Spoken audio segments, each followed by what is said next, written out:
Right. Crew, always here. Light conditions, nice, you're out the way. Okay, if it's very, very light, you can sit very low on the boat. And you can almost sit like this. Okay, that's a nice way to sit. Or if you want to sit as you are in there, you could lie down. In very light conditions, as you see in the America's Cup boats, they have their weights right down. It doesn't seem like much, but it is at the end of the day. It's a body, it's windage. So always keep the weight nice and low. The crew would then be, now you guys have to balance the boat out according to the heel of the boat as it is now. That side. No, but Okay, so now you're sailing to windward. This is where I'm Okay, sorry. Go for it. Okay, so your sails should be sheeted in. You're sailing upwind now. Okay? Your boat's heeling on top of you, so you want to heel your boat slightly to windward. We're not, it's not real conditions here, so this is where I'd be sitting. Yeah, you're sailing light wind now. Okay? So you want your boat, okay, you want to be, if you can, sit slightly forward of a traveller. Okay, the crew can then sit forward there with the drum on the side and the left hand on the winch. That's a nice forward position. You now can sit in a bit if you can to get your weight up here. Right, there we go. Now you see how the boat's just suddenly just a little bit more heel, and then that helps, gravity will help them pull the sails around and give you a better sail shape.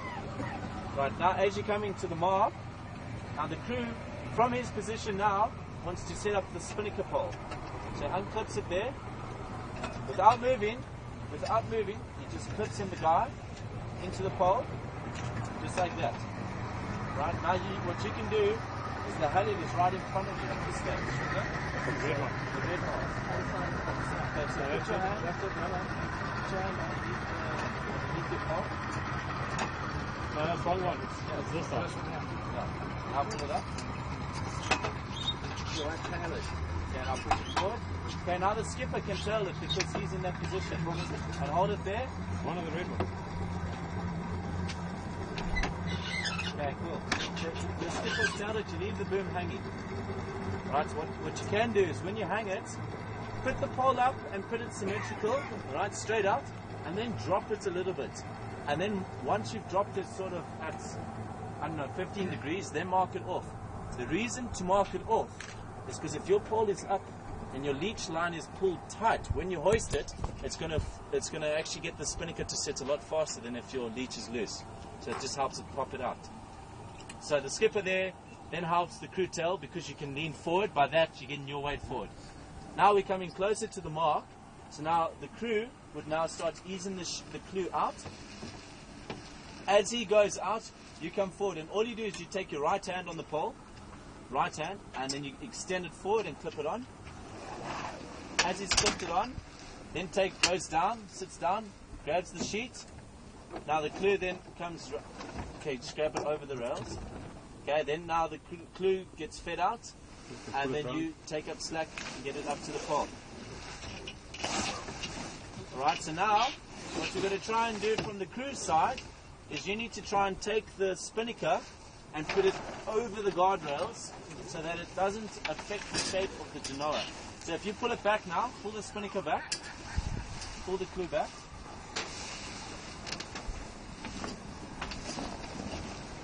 Right, pull it right back in.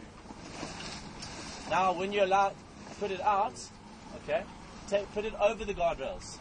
Now take it right back towards you. Take the clue in and hold it out. There we go. Now you feed it out and you feed it over. Keep feeding it over. See, it goes around the sail. It feeds easier. Okay, so it doesn't come underneath and pulls a little bag. Okay, now you say you sort of pull it out close to you before you start feeding it out. Well, you can grab the clue and then pull it out that side. It depends on where you are at the mark or how strong the breeze is. If you do this maneuver too soon, if you feed this too far out, it's going to catch. It's going to pull the kite up.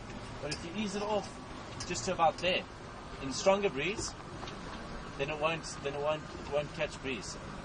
Right. So now, as he's pulled it, as the skipper can then just take up slack, okay, and put it in the cleat. So now that side is cleated. So when we hoist it, we don't have to worry about the guy at all. The guy's already taken care of. It's off the forestay.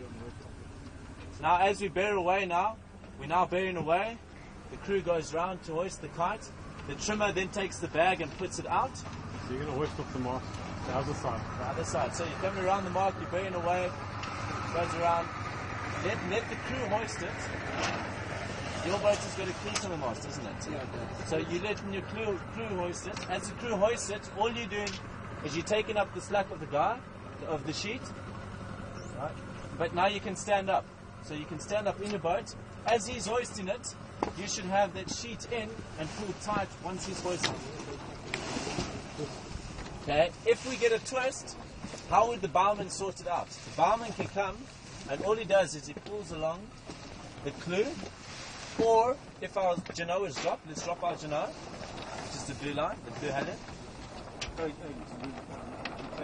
Okay, so just pull it down. Another way you can sort it out is he just pulls along the edge of the leech. Pull it tight. Just pull it tight. Yeah, just pull it tight. By him pulling it tight, the wind will pull it. So pull it tight. And then we'll pull it out. So another way we found is if you drop the halyard just a tad. Easier. Yeah. Just ease the halyard. Now, by dropping the halyard, helps more at the top of this. If you've got a twist high up, it does that. But if you've got a twist low down, you can either pull it out or up. So you've got to have a look at where the twist is. If the twist is here, all right, then the best place to pull would then be at the bottom part here. The twist is right up at the top, like it is there now. Then you can do a drop and then a hoist. So it's all up to the bowman. Okay, but need to make sure once you've hoisted a kite to settle. The objective of yesterday's drill was so important because the idea you need to round the mark and settle and have slow movement. So the boat mustn't be going bang, bang, bang, push, push, bang, sails up and then rocking. The slower we can do it, easing the sails out, hoisting it up, setting it back, setting down. Our boat's way through the water has been a very gentle approach. Going as fast as we can. Right, and preparing it. Talking, alright. Okay, I'm going to feed the guy. As I get to the mark, who's going to pull this? So talk, role play. Right, who's going to hoist the kite? While he's doing that, what are you going to do? Right. Okay, so now we're coming back for a drop. Okay, so just do a job. Do a job now. You've got a job, so job the pole.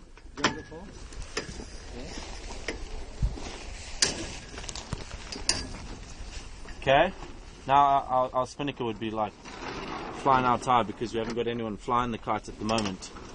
So crew needs to fly the kite, get the kite set. Crew's got to get the kite set.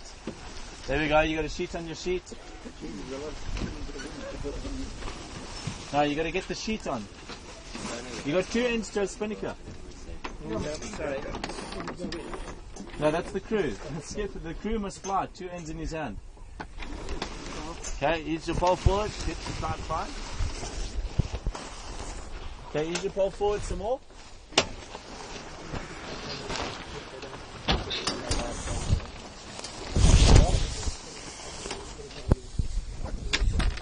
Yeah, okay.